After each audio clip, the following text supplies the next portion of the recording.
Se você é o tipo de pessoa que está em busca de uma surra diária de inspiração, eu sugiro que você siga ainda hoje a Michelle Obama no Instagram, porque olha que mulher maravilhosa, Jesus!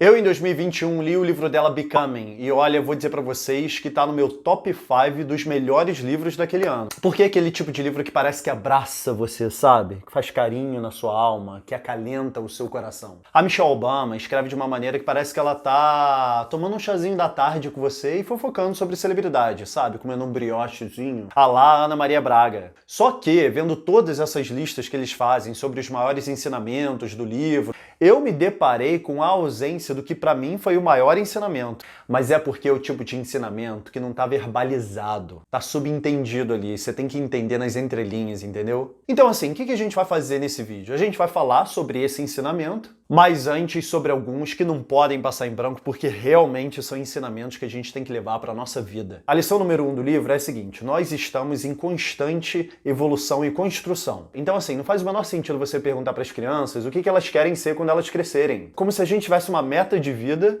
e depois não pudesse bater a meta ou multiplicar a meta.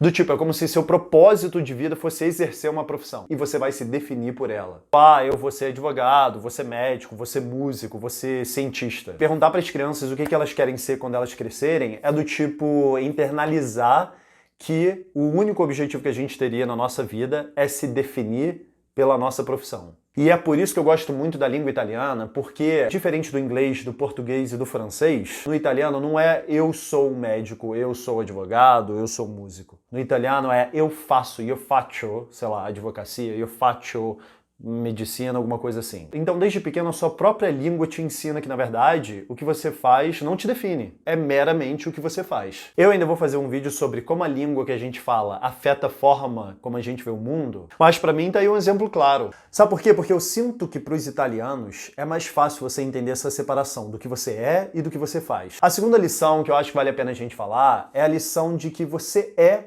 o suficiente. Parece clichê a gente falar isso, mas de fato a gente tem essa sensação de que a gente está sempre aquém das nossas capacidades. Então assim, é sobre você acreditar em si mesmo. E cara, a Michelinha ilustra essa lição falando do que aconteceu com ela quando ela queria muito entrar na Universidade de Princeton, que é uma das melhores universidades dos Estados Unidos. E aí ela foi lá falar com a orientadora dela e a orientadora dela falou assim: cara, you're not Princeton material. Do tipo, cara, Princeton não é demais pra você, é muita areia pro seu caminhãozinho, entendeu? Sonhe menos, sonhe mais baixo, você tá sonhando muito alto. E eu sinceramente não sei de onde ela tirou resiliência e força de vontade para superar esse soco no estômago vindo da orientadora dela, ou seja, de uma pessoa que ela admirava, e desconsiderar tudo que essa pessoa estava falando em relação às capacidades dela e às aptidões dela. Ela simplesmente optou por não ouvir as críticas e não ouvir os comentários dessa mulher e não ouvir que ela não era capaz de entrar em Princeton, o que depois obrigou a Michelle Obama a comprar um sapato de sapateado para sapatear na cara dessa mulher, mostrando para ela que não só ela entrou em Princeton, como depois também passou por Harvard. Então assim, essa lição é sensacional porque ela diz: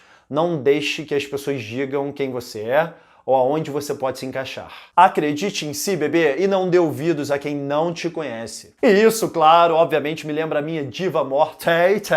Sabe por quê? Quando, na turnê 1989, ela vai cantar Clean, né? Suspensa naquele negócio, tipo numa passarela, que dá vontade de olhar pra ela e falar: minha filha, sai daí, o que você tá fazendo aí? Ela diz o seguinte: as pessoas tentam te ensinar como ser, como agir, o que é legal, o que não é, o que é bonito, o que não é, e quando alguém te critica ou fala mal de você pelas costas, é como se as palavras ditas por essas pessoas fossem gravadas e escritas na sua cara.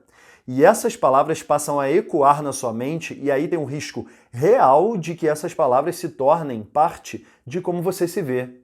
E o momento que você percebe que você não é a opinião de alguém que nem te conhece ou se importa com você, esse momento é que você se vê clean. E aí ela começa a cantar Clean e encantar a plateia.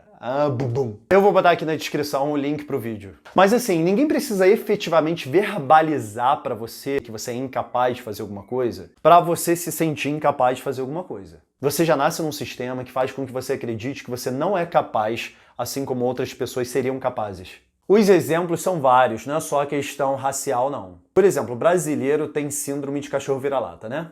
Porque a gente acha que tudo de fora é melhor, que os produtos importados são melhores que os brasileiros, que a cultura lá fora é muito mais sofisticada do que a nossa. A gente cresce aprendendo isso, ainda que ninguém fale pra gente, já tá na nossa cabeça de que, de alguma forma, os brasileiros seriam inferiorizados. E aí, quando você vai morar num outro país, que foi o meu caso, você meio que já se põe numa posição de inferioridade que não faz o menor sentido, entendeu? Eu fiz um estágio na Austrália que eu batalhei por esse estágio, porque antes da entrevista eu já mostrei pra eles o que eu era capaz de fazer em relação ao social media, em relação ao marketing e por aí vai. E aí, quando eu consegui o estágio, eu era o único brasileiro e tinha uma outra estagiária australiana e os chefes eram britânicos. Ou seja, eu era a única pessoa que não tinha inglês como a primeira língua. E ao invés de eu enxergar isso como um mérito, eu enxergava como um demérito. E aí eu comecei a pensar, não, eu sou uma fraude, porque inglês não é a minha primeira língua, e se eu cometer um erro, eles vão falar, e aí, tá vendo? Ele não entendeu a gente. É aquela clássica síndrome do impostor, tá ligado? Então eu achava que eu tinha que ser muito melhor do que a outra estagiária australiana para compensar o defeito de não ter inglês como a minha primeira língua. Mas, cara, se eles me recrutaram, é porque eles acreditavam no meu potencial, não é? Então, assim, você se livrar das suas crenças limitantes e você se despir da autossabotagem é um processo diário. E me admira muito uma mulher ouvir da própria orientadora de que ela não era capaz e ela ter transformado isso num motor para que ela seguisse adiante, ao invés disso ter atravancado os sonhos dela.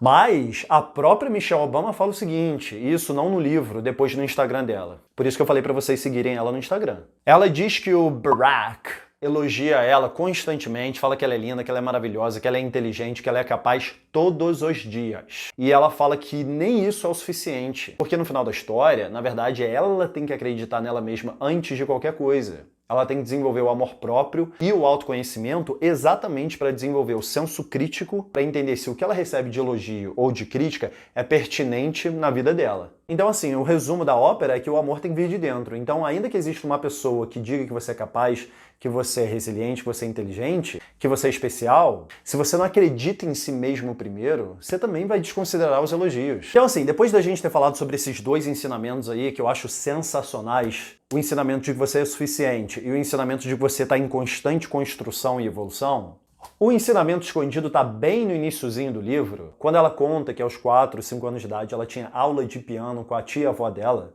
porque eles moravam num casebre de um cômodo só e a tia-avó dela morava ou em cima ou embaixo, enfim, e tinha um piano velho que ela usava para ensinar a Michelle Obama a tocar piano. E teve um dado momento que a tia-avó dela inscreveu ela num festival de música de Chicago, e aí a Michelle lá com seus 5, 6 anos de idade ia pro palco para tocar o piano lá na frente de todo mundo. Só que, olha só que curioso, ela aprendeu a tocar piano com o piano da tia-avó dela. E o piano da tia-avó dela era todo quebradinho. Ele era um piano velho, capenga, caindo aos pedaços.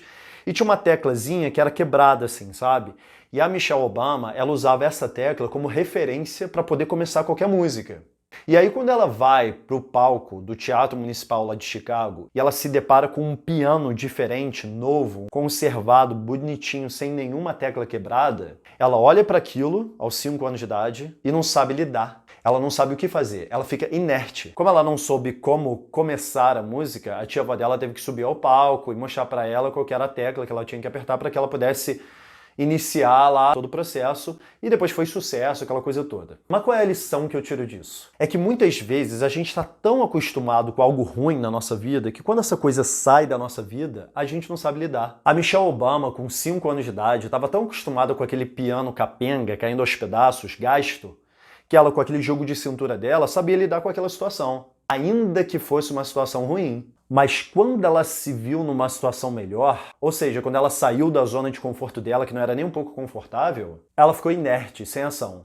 E isso, galera, pode ser aplicado para tanta coisa. Porque, por exemplo, se você tiver num relacionamento abusivo, tóxico, e aí você entende que você tem que terminar o relacionamento. Aí beleza, você terminou o relacionamento, show. E aí vem outra pessoa na sua vida que fala que te ama e vocês tentam desenvolver um relacionamento saudável. Mas você carrega uma bagagem emocional com você muito baseada num relacionamento abusivo. E aí você se lembra como era se comportar num relacionamento tóxico. Então, quando o relacionamento está muito bom, você simplesmente não sabe lidar com aquilo que é muito novo para você. Ainda que você entenda que aquilo que é novo é muito melhor do que aquilo que era antigo.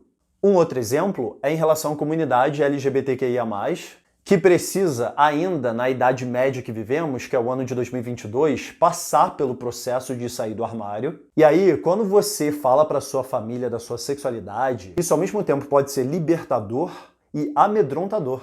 E aí, depois que você se declara, você não sabe lidar. Você não sabe como é que vão ser as relações com a sua família, as relações que você vai estabelecer com outras pessoas. Em muitas situações, demora um certo tempo para você se acostumar com algo bom. Vamos fazer uma metáfora aqui em relação a isso? Você está na escuridão, você está dentro de um armário. Você não consegue enxergar nada. Quando abrem o armário e você sai do armário e você se expõe à luz, a sua pupila estava dilatada. Vai demorar um certo tempo para ela se ajustar aquele novo horizonte que está se abrindo para você. Você concorda? Porque é tudo muito novo para você. Você sabia lidar com a escuridão, você sabia lidar com a clausura. Então você vai ter que aprender a lidar com a liberdade e lidar com a clareza, com a luz. Então assim, é um processo para que você se acostume com algo bom, vindo, claro, de um histórico ruim. E essa, para mim, é uma das maiores lições do livro, mas é uma lição escondida. Porque é meramente uma criança de 5 anos de idade, na frente de um piano, sem saber lidar com um piano bom, porque estava acostumada com um piano ruim. Então, assim, quando uma situação boa vier até você, ou quando você criar uma situação boa para a sua vida, entenda que você é merecedor dessa situação boa, que você não tem que sofrer, que você não tem que se acostumar com algo ruim. Então é isso, galera. É o que eu queria dividir com vocês hoje. Eu espero que esse vídeo tenha sido, de alguma forma, engrandecedor para você. E fica aí a dica de um livro excelente para você ler, se divertir, se inspirar, chorar e rir ao mesmo tempo.